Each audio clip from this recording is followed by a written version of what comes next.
महोदय, सभापति महोदय, आज उद्योग पर जो चर्चा हो रही है,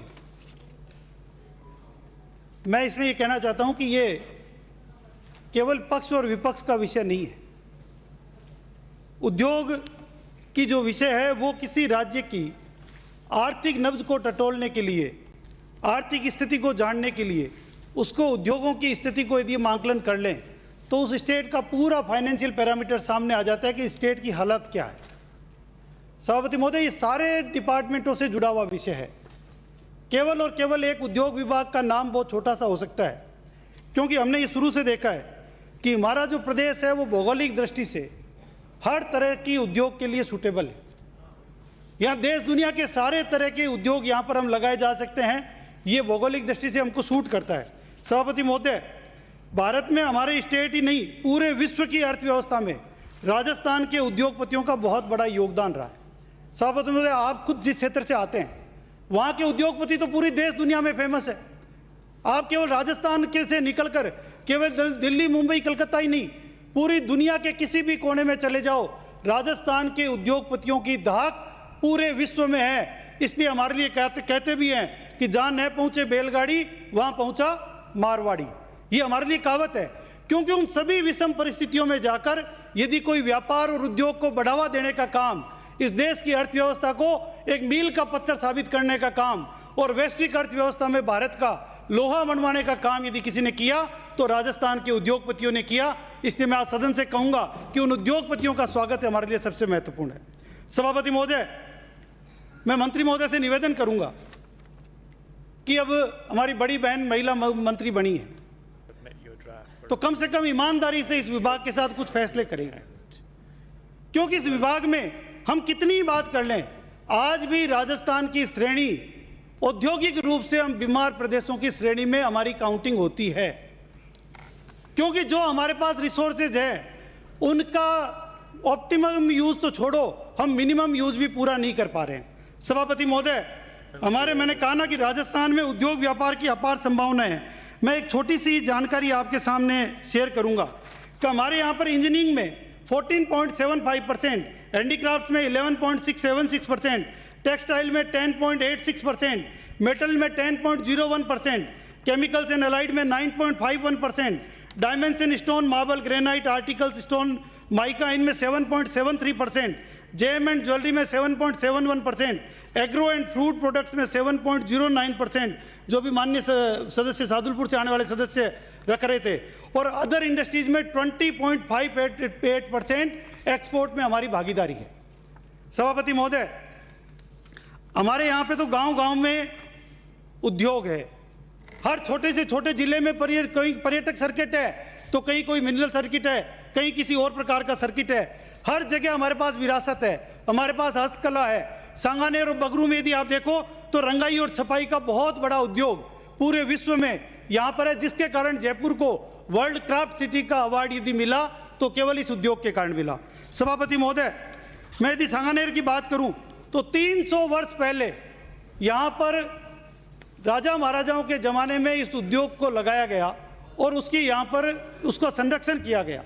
सभापति महोदय, आज के दिन लगभग 3900 फैक्ट्रियाँ सांगानेर में केवल रंगाई और छपाई की है, और उसके साथ अब अपैरल्स की, कपड़ा बनाने की, कुर्ती बनाने की ओर जुड़ गई है। सभापति महोदय, पिछली भाजपा सरकार में इन यूनिटों को बचाने के लिए केंद्र सरकार से 120 करोड़ रुपए और राज्य से 40 करोड़ रुपए का एक ईटीपी प्लांट का काम शुरू हुआ, लेकिन उससे केवल 650-700 फैक्ट्रियां जुड़ पाई। आज भी 3000 फैक्ट्रियां जो है वो उससे जुड़ नहीं पा रही है। मैं मंत्री महोदय आपसे मांग करूंगा कि ये बहुत बड़ा उद्योग है, इसको बचाना हम सबकी जिम्मेदारी है। मेरा आपसे भी निवेदन है और आपके माध्यम से मैं केंद्र से भी कहूंगा कि आप अपना अंशदान थोड़ा बढ़ाएं ताकि वो ईटीपी प्लांट जल्द से पूरा हो जाए। उसी प्रपोजनेट में केंद्र भी अंशदान बढ़ाएगा तो ये जल्द से जल्द पूरा हो जाएगा। और बची हुई जो 3000 इंडस्ट्रीज है उसमें हथकरघा और कुटीर उद्योग ज़्यादा है। टेबल लगा के घर घर में प्रिंटिंग और छपाई का काम हो रहा है। मेरा आपसे निवेदन है कि इन इंडस्ट्रीज को उद्योग का दर्जा दिया जाए। जिस जगह पे ये इंडस्ट्रीज लगी हुई है उस जगह को इंडस्ट्रियल घोषित किए जाए, क्योंकि इससे कोई पोल्यूशन नहीं हो रहा है।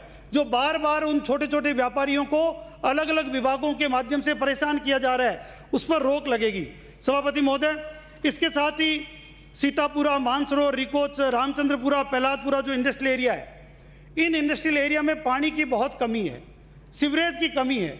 मेरा आपसे निवेदन है कि इनके यहाँ पर पानी की, बिसलपुर के पानी की समुचित व्यवस्था हो, सीवरेज की व्यवस्था हो, इंफ्रास्ट्रक्चर की व्यवस्था हो। ये बहुत बड़े इंडस्ट्रियल एरिया है। माननीय आदर्श नगर वाले आने वाले सदस्य, आपकी भी फैक्ट्री वहीं पर है, तो आप भी थोड़ी पैरवी करें सरकार को, जिससे ये काम जल्दी हो। मैं सभापति महोदय आपसे निवेदन करूंगा कि मंत्री महोदय, जब आप प्लॉट देते हैं, अभी कोविड की महामारी की इतनी सारी चर्चा हुई, बहुत सारी छूटों की चर्चा हुई, मेरा आपके माध्यम से निवेदन है कि हर इंडस्ट्रियल सेक्टर में लगभग 20-25% ऐसी इंडस्ट्रीज है जो जिस समय लगाई गई उसके बाद में यदि नहीं चली तो आज बंद होने के कागार पर है, घाटे में चल रही है। कम से कम ऐसे इंडस्ट्रियल एरिया जो सिटी के बीच में आ गए हों, उनमें आपके अधिकारियों की मिली भगत से वैसे भी वहाँ व्यावसायिक और आवासीय गतिविधियाँ चल रही है। तो मेरा आपसे निवेदन है कि सरकार को भी इनकम होगी, उनको अधिकृत रूप से इंडस्ट्रियल को आप उसमें आवासीय और कॉमर्शियल कन्वर्जन उनका अधिकृत कर दें, जिससे उनको चक्कर नहीं लगाना पड़े, वहाँ की लेबर को और वहाँ रहने वाले लोगों को उसका बहुत बड़ा फायदा होगा। सभापति महोदय, बहुत बड़ी बड़ी हम बात तो करते हैं, पर ये डिमांड बजट के हिस्से की है। यदि हम बात करें हमारी जीएसडीपी की, तो जीएसडीपी में 27% हमारे मैन्युफैक्चरिंग सेक्टर का योगदान है, लेकिन उसके मुकाबले में बजट क्या है हमारा? मंत्री जी, मैं आपके ध्यान में लाना चाहूँगा कि आप देखो, विभाग का आपने अलग से हेड बना रखा है, इंडस्ट्रीज एंड मिनरल्स का एक ही हेड बना रखा है। इस हेड में आपने 2020-21 में 507 करोड़ रुपए दिए थे, जो आपके खर्च नहीं हुए, मात्र 318 करोड़ रुपए खर्च हुए। 21-22 में आपने काफ़ी बढ़ोतरी की, हमको लगा कि इंडस्ट्रीज में बहुत चेंजेस होगा, आपने 780 करोड़ रुपए दिया। 780 करोड़ रुपए देने के बाद यदि हम 2,94,000 करोड़ की बजट की बात करेंगे तो ये पीनट्स है, पीनट्स।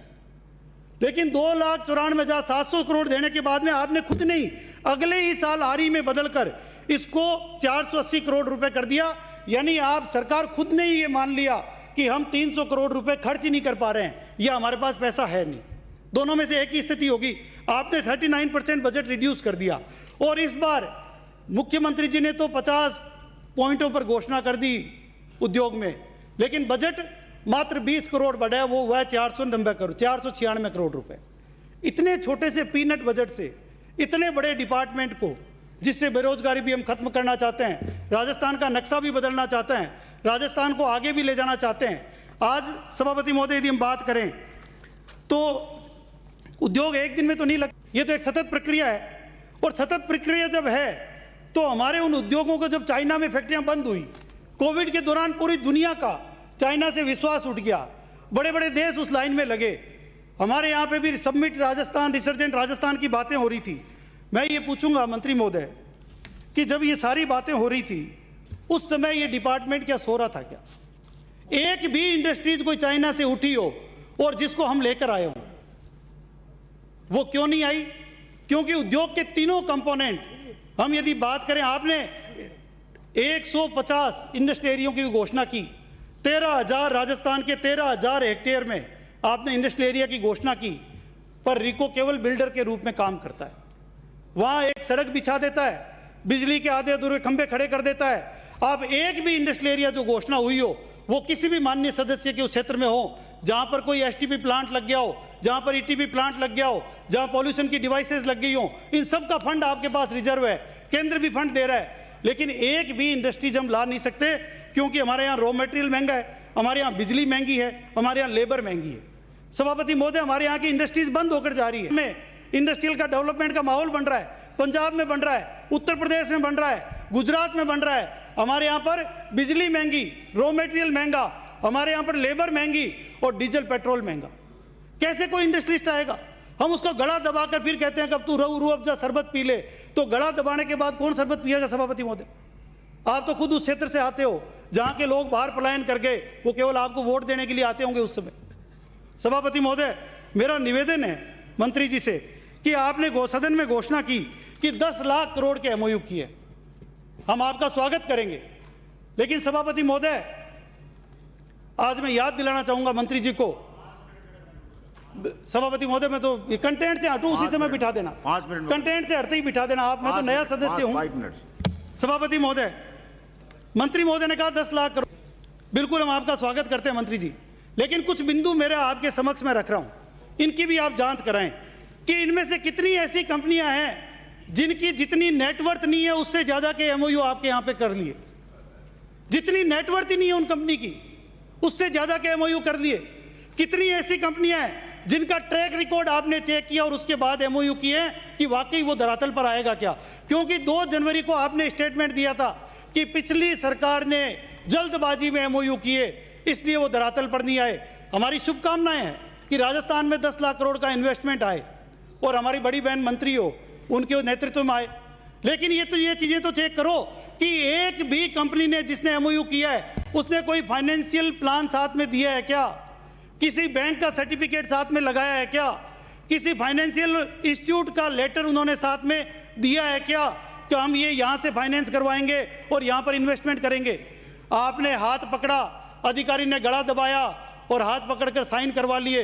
उससे तो ये एमओयू वैसे ही होंगे जैसे पहले हुए थे। मैं पक्ष और विपक्ष से उठकर बात कर रहा हूं। हमारे समय में भी एमओयू हुए, आपने उसका भी आंकड़ा दिया था सदन में कि 15% ही कारगर साबित हुए। मेरी शुभकामनाएं, आप 10% भी करके बता दें। सभापति महोदय, आपका नंबर नहीं है, करिए, कंक्लूड करिए आप। सभापति महोदय, मैं उस प्रदेश की इंडस्ट्रीज की बात कर रहा हूं जिसमें सर्वाधिक सरसों, बाजरा, ग्वार का उत्पादन करता है, जो गेहूं उत्पादन में नंबर 2 पर है। राजस्थान की प्रकृति ने भूगर्भ में मिनरल्स, खनिज उत्पाद एवं सीसा, आयस्ता, जस्ता, आयस, सेलेनाइट, वेस्टोनाइट जैसे बहुमूल्य खनिज हमारे पास है। सीकर में आप ही के क्षेत्र के पास में सोना भी मिला है। सबसे महंगी धातु यूरेनियम और थोरियम भी हमारे पास है। देश में सर्वाधिक प्राकृतिक गैस क्रूड हमारे पास है। सोलर एनर्जी की राजस्थान में अपार संभावनाएं हैं। लेकिन इन सब के बावजूद अभी जो नीति आयोग ने सस्टेनेबल डेवलपमेंट गोल जो एसडीजी डिक्लेयर किए हैं, उसमें हमारे प्रदेश को रेड कैटेगरी में अंकित किया है। 100 में से केवल 45 अंक हमारे आए हैं। सभापति महोदय, ये चिंता इसलिए बढ़ जाती है क्योंकि आज विकास दर, बेरोजगारी दर, गरीबी की दर, प्रति व्यक्ति आय और ह्यूमन डेवलपमेंट, इन सब में राजस्थान पिछड़ा हुआ है। सभापति महोदय, मेरा आपके माध्यम से निवेदन होगा कि यहां पर कितनी ज्यादा वेयर हाउसिंग की आपने घोषणा की, लेकिन आपने क्या क्या, केवल एग्रो वेयर हाउसिंग, उसको कन्वर्जन फ्री है। आज केवल एग्रो वेयर हाउसिंग ही नहीं है, राजस्थान 7 स्टेट के बीच में है। यहाँ हर तरह की वेयर हाउसिंग की अपार संभावना है। आप वेयर हाउसिंग पर कन्वर्जन फ्री करो, पूरी दुनिया के वेयर हाउस के लोग आपके आने के लिए तैयार बैठे हैं। सभापति महोदय, इसके साथ ही मैं आपकी भावना समझते हुए देवस्थान विभाग पर केवल 1 मिनट में अपनी बात पूरी करूंगा। सभापति महोदय, जयपुर शहर में बड़ी चौपड़ पर बाई जी के खंडे में अति प्राचीन भगवान श्री लक्ष्मी नारायण जी का मंदिर है और वो देवस्थान विभाग के अंडर में है। लेकिन उस मंदिर में विभाग की लापरवाही से उसको वहां पर खुर्द बुर्द किया जा रहा है। आज विभाग की घोर लापरवाही से मंदिर में ठीक नीचे जहां शिव जी का मंदिर है उसके ऊपर एक मजार बना दी जाती है। सभापति महोदय, ऐसा कुकृत्य, आप उद्योग, ऐसा, मैं देवस्थान में डिमांड है सभापति महोदय। सभापति महोदय, ऐसा कुकृत्य करने से जयपुर शहर के जो हमारी जो भाईचारे की संस्कृति है उसमें बड़ा डिस्टर्बेंस पैदा हो सकता है। ये बहुत महत्वपूर्ण मुद्दा है, इसलिए मैं मंत्री जी के ध्यान में लाना चाहता हूं। सभापति महोदय, हुआ क्या, प्रसाद जब लोग इकट्ठे हुए तो प्रशासन ने शिव मंदिर को खुलवा के 1 दिन के लिए सेरेमोनियल पूजा करवाई और उसके बाद में वहां पुलिस प्रशासन ने उसकी चाबी लेकर चले गए। मंदिर देवस्थान विभाग का, चाबी लेकर पुलिस विभाग चला गया। इसके साथ साथ मेरा आपसे निवेदन है कि दुनिया में ऐसी कौन सी जगह है जहां पर नीचे मंदिर हो और ऊपर वहां पर एक जगह हरा रंग करके और छत पर मजार बना दी जाए? ये कौन सी धार्मिक भावना है?